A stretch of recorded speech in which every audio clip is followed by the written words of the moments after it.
Sir వస్తాడంట.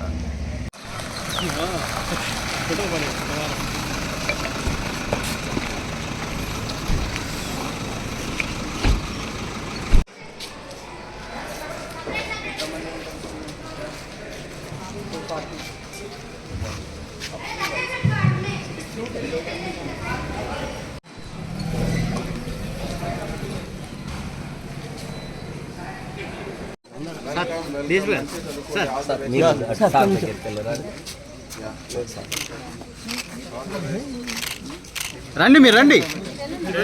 ఏ బాబాయ్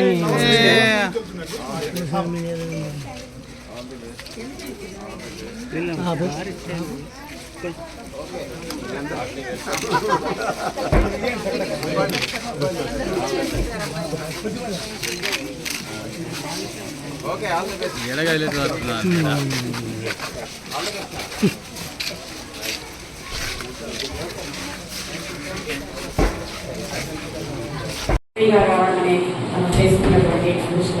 వారు ఎంతో విలువైన సమయాన్ని వెచ్చించి మన పిల్లల్ని ఆశీర్వదించడానికి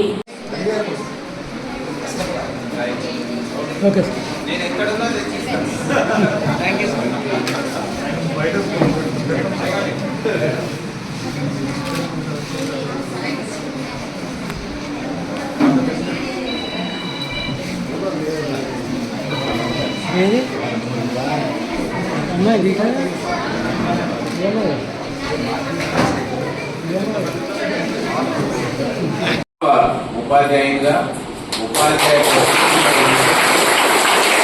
నేను ఒకటే స్ట్రాంగ్గా బిలీవ్ చేస్తున్నాను. ఉపాధ్యాయుడు అనే వ్యక్తి మామూలు వ్యక్తి కాదు.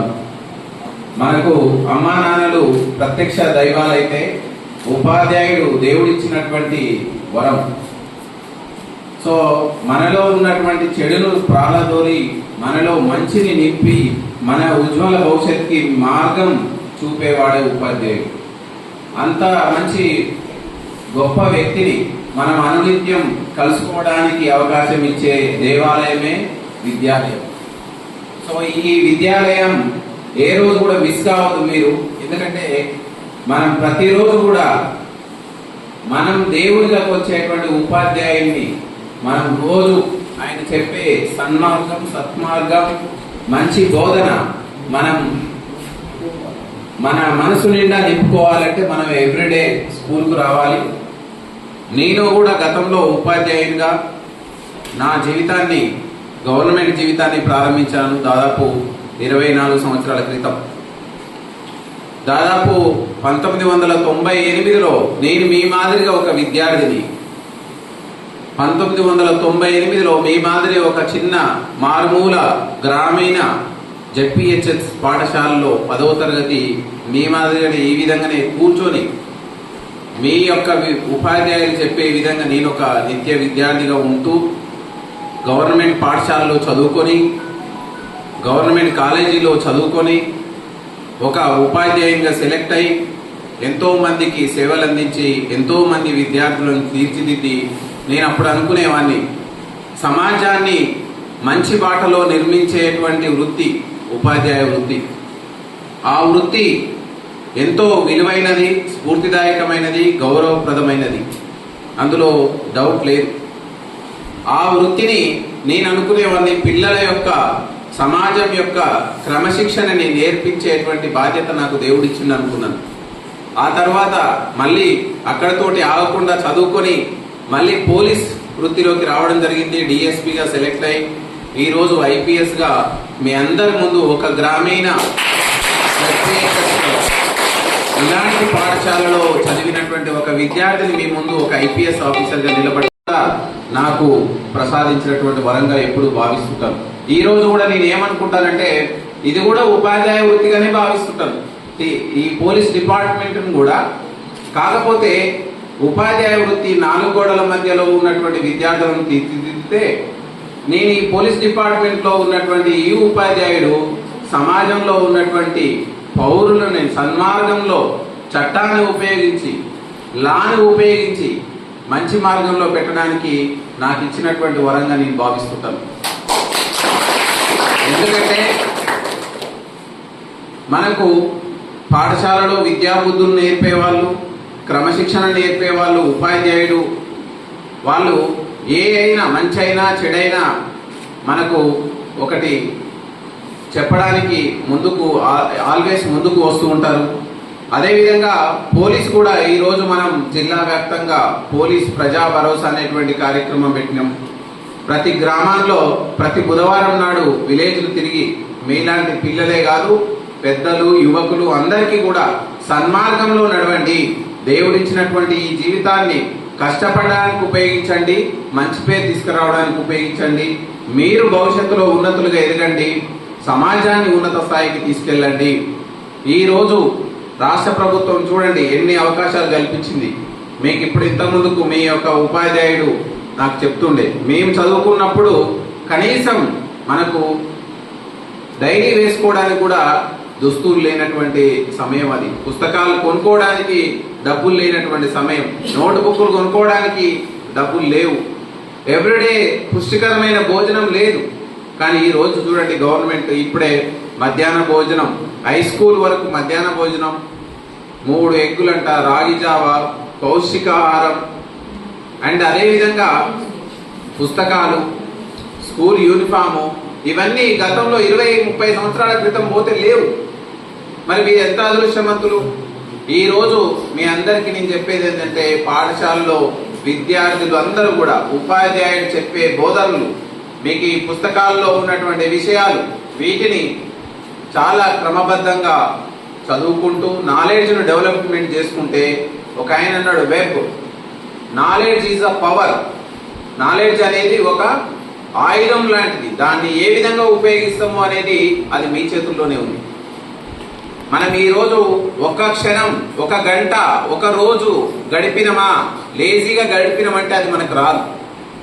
మీరందరూ గుర్తుపెట్టుకోవాలి, ఈరోజు మీరు దృఢంగా నిశ్చయించుకోవాలి, నేను జీవితంలో ఒక ఉన్నతమైనటువంటి వ్యక్తిగా ఎదగాలి. అది ఏ రంగమైనా కావచ్చు, అది ఉద్యోగ రంగం కావచ్చు, వ్యాపార రంగం కావచ్చు, ఇంకా ఓన్లీ ఇవే కాకుండా ఎన్నో రంగాలు ఉన్నాయి. ఆ రంగాలలో మీరు ఉన్నతమైనటువంటి స్థానంలోకి వెళ్ళాలంటే ప్రతి క్షణం, ప్రతి గంట మనం సద్వినియోగం చేసుకోవాలి. ఈరోజు మీ యొక్క పాఠశాలని రావడం నాకు చాలా సంతోషంగా ఉంది. ఎందుకంటే ఈరోజు విద్యా సంవత్సరం ప్రారంభం. ఈరోజు మీ దేవాలయానికి దాదాపు ఒక 45 రోజుల తర్వాత మళ్ళీ మీరు వచ్చినారు. మీలో ఉన్నటువంటి ఉత్సాహం, మీ టీచర్లను చూసినప్పుడు కలిగే ఆనందం, నెక్స్ట్ క్లాస్కి వెళ్తున్నాము అనేటువంటి ఆశయం, ఉద్దేశం, ఇవన్నీ మీరు ఉన్నతంగా తీసుకొని ముందుకెళ్ళాలి. ప్రతి ఒక్కరూ నిర్ణయించుకోండి. ఈరోజు గవర్నమెంట్ పాఠశాలలో చదువుతూ రాష్ట్ర ప్రభుత్వం ఇటీవలనే ఇంకొక IIIT క్యాంపస్ ని మనకు మహబూబ్ నగర్ జిల్లాలో కూడా ఇచ్చినారు. ఇవే కాదు, మనకు గురుకులాలలో జూనియర్ కాలేజీలు ఇచ్చినారు, డిగ్రీ కాలేజీలు ఇచ్చినారు, మోడల్ స్కూల్ ఇచ్చినారు, కస్తూరిబా స్కూల్స్ ఇచ్చినారు, అండ్ ఇప్పుడే ఇంటిగ్రేటెడ్ మనకు స్కూల్ కాంప్లెక్స్లు ఇస్తున్నారు. యంగ్ ఇండియా ఇంటిగ్రేటెడ్ స్కూల్ కాంప్లెక్స్లు ఇస్తున్నారు. ఈ రోజు మీరు చదువుకోవడానికి రాష్ట్ర ప్రభుత్వం అయితే, మీ అమ్మా నాన్నలు, మీ ఉపాధ్యాయులు అందరూ కూడా వాళ్ళ తోడ్పాటును అందిస్తున్నారు. మరి ఒక చిత్తశుద్ధి ఎవరి దగ్గర ఉండాలి? నిర్లక్ష్యం ఉండొద్దు, అలసత్వం ఉండొద్దు. ప్రతి క్షణం, ప్రతి నిమిషం మనం జ్ఞాన సముపార్జన, మంచి అలవాట్ల సముపార్జన, చెడు అలవాట్లను ప్రాలదోరడం. ఈ రోజు మీ అందరికి అడ్వాంటేజో డిసడ్వాంటేజో టెక్నాలజీ మీ అందరికి అందుబాటులోకి వచ్చింది. ఎవరింట్లోకి పోతే వాళ్ళ ఇంట్లో స్మార్ట్ ఫోన్ ఉంది. స్మార్ట్ ఫోన్ ని మీరు చదువు కోసం, జ్ఞాన సముపార్జన కోసం ఉపయోగించినట్లయితే ఖచ్చితంగా మీకు ఒక ఆయుధం లెక్క తయారవుతుంది. అదే మీరు యూట్యూబ్ కోసమో, ఫేస్బుక్ కోసమో, ఇన్స్టాగ్రామ్ కోసమో, కాలక్షేపం కోసమో ఉపయోగిస్తే అది మిమ్మల్ని రోజు తుప్పు పట్టిన ఇనుము లెక్క తయారు చేస్తుంది. మీరు లాస్ట్ కు మీ యొక్క జ్ఞానం క్షీణిస్తుంది. ఎవరైతే కట్టుదిట్టంగా క్రమశిక్షణయుతంగా ఉండి పుస్తకాలు, మీకున్న పుస్తకాలను మీరు 1కి 4 సార్లు చదివితే చాలండి, మీకు గవర్నమెంట్ ఉద్యోగాలు అవే వచ్చేస్తాయి. ఎందుకంటే నేను మీ మాదిరి ఒక గవర్నమెంట్ స్కూల్లో చదువుకున్నాను, ఎక్కడ ఒక కార్పొరేట్ స్కూల్లో చదువుకోలేదు. ఇంతకుముందుకే మీ ఉపాధ్యాయుడు అడుగుతున్నాను, మీరు ఉస్మానియాలో పీజీనా? నేను ఉస్మానియాలో పీజీ కాదు, నేను ఇంటర్మీడియట్ వరకే రెగ్యులర్ స్టూడెంట్ని. Degree open university, PG MSc maths open university. LLB open university. నేను ఇప్పటికీ చదువుతూనే ఉన్నాను. సో ఇదంతా ఎందుకు చెప్తున్నంటే మీరు ఆదర్శంగా కావాలి. మీలో మీ మాదిరి నేను ఒక 1998 అంటే ఎన్ని సంవత్సరాల ముందు, 27 సంవత్సరాల ముందు మీ మాదిరి ఒక విద్యార్థిని. నేను ఇప్పుడు 24 సంవత్సరాల గవర్నమెంట్ జీవితం కంప్లీట్ చేసినాను, గవర్నమెంట్ ఉద్యోగం. సో మీకు ఇది ఒక మంచి అవకాశం. సో మీకు ఇచ్చినటువంటి అవకాశం, జీవితం అనేది ఒకటే గుర్తుపెట్టుకోండి. దీనిలో ఉన్నత లక్ష్యాలు సాధించాలి, మంచి మార్గంలో సాధించాలి. ఇంకో చెడు మార్గంలో పోతే, అంతకుముందుకు ఒక నానుడి ఉండేది, కత్తి పట్టినవాడు కత్తితోటే పోతాడు, చెడు పట్టినవాడు చెడుతోటే పోతాడు. అది ప్రగాఢంగా నమ్మండి. నేను ఈ సందర్భంగా చెప్తున్నాను, నా జీవితంలో 1998లో మీ మాదిరి నేను ఈ విధంగా కూర్చున్నప్పుడు ఒక ఆయన పెద్ద వచ్చేసి ఈసారి 10వ తరగతిలో అత్యధిక మార్కులు వచ్చినటువంటి విద్యార్థికి 1116 ఇస్తానని ఆ రోజు నాకు చెప్పినాడు. ఆ తరగతిలో నేనే ఫస్ట్ వచ్చినాను. ఆయన ఇస్తానేటువంటి ఒక మాటతోటి ఆ మాటను పట్టుకొని కష్టపడి ప్రథమ క్లాస్లో ఫస్ట్ ర్యాంక్లో ఉత్తీర్ణమైనాం. నేను ఈరోజు మీ అందరికి చెప్తున్నాను, మీ హెడ్ మాస్టర్ గారికి, ఇక్కడ ఉన్నటువంటి ఉపాధ్యాయులు, విద్యార్థులందరికీ నా పర్సనల్గా, ఎందుకంటే ఈ సూర్యాపేట పట్టణంతో అనుబంధంగా నేను చెప్తున్నాను, ఇందులో ఫస్ట్ క్లాస్లో అంటే క్లాస్ ఫస్ట్ వచ్చినటువంటి విద్యార్థిని, ఆ విద్యార్థికి 10,116 ఇస్తాను.